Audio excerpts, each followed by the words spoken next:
राधे राधे। आप सभी को विजया एकादशी की हार्दिक शुभकामनाएं।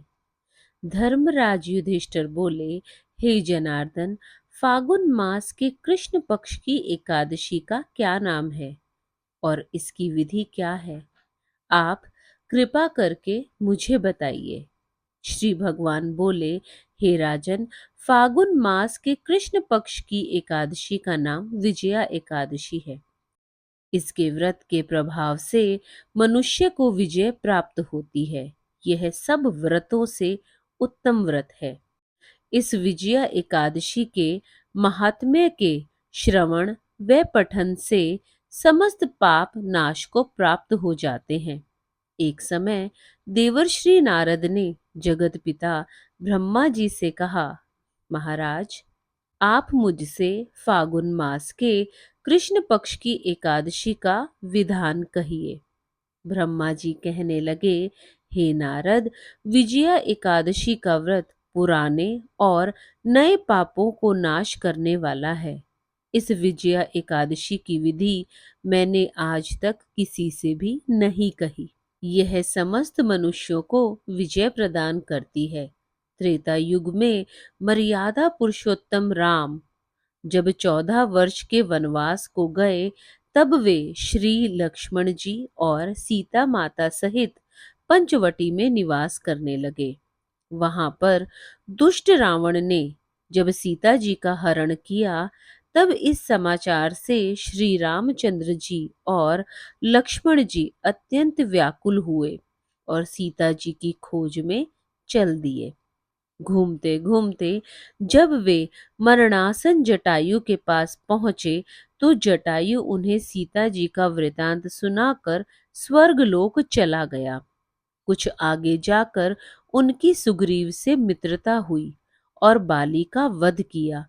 हनुमान जी ने लंका में जाकर सीता जी का पता लगाया और उनसे श्री रामचंद्र जी और सुग्रीव की मित्रता का वर्णन किया।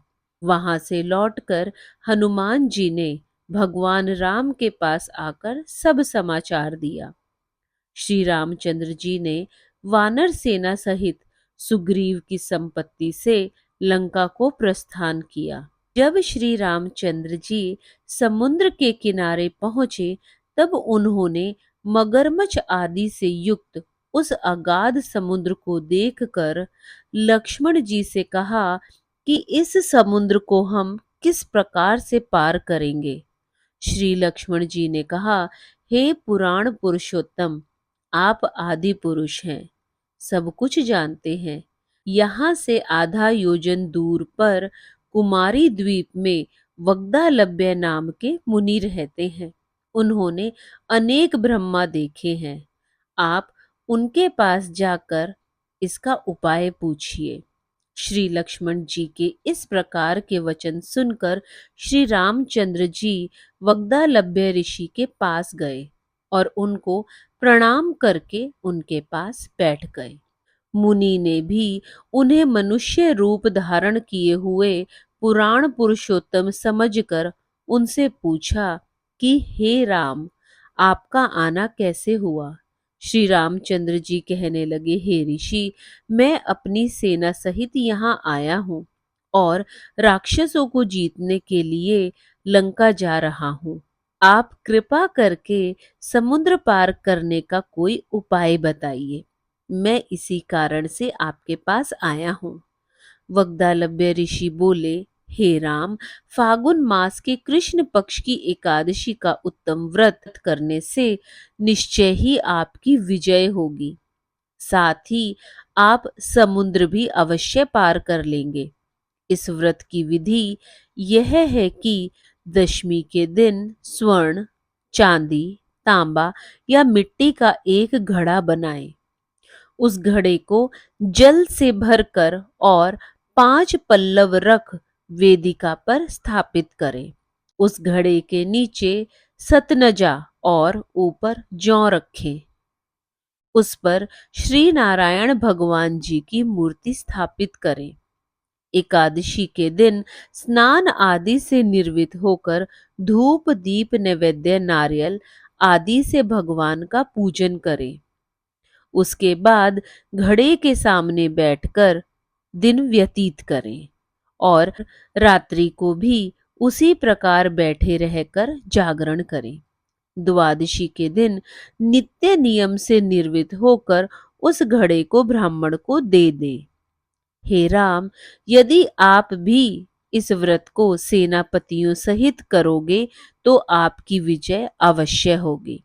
श्री रामचंद्र जी ने ऋषि के कथना अनुसार इस व्रत को किया और इसके प्रभाव से दैत्यों पर विजय पाई। अतः हे राजन, जो कोई मनुष्य विधि पूर्वक इस व्रत को करेगा, दोनों लोकों में उसकी अवश्य विजय होगी। श्री ब्रह्मा जी ने नारद जी से कहा कि हे पुत्र, जो भी इस व्रत के महात्म्य को पढ़ता या सुनता है, उसको वाजपेयी यज्ञ का फल प्राप्त होता है। इसीलिए हम सभी को एकादशी के उपवास धारण करने का प्रयास करना चाहिए। साथ ही नाम जाप जरूर करना चाहिए। सुबह, शाम या रात्रि जागरण, जब भी समय मिले हमें नाम जाप करते रहना चाहिए। आप सभी को एक बार फिर विजया एकादशी की हार्दिक शुभकामनाएं। राधे राधे।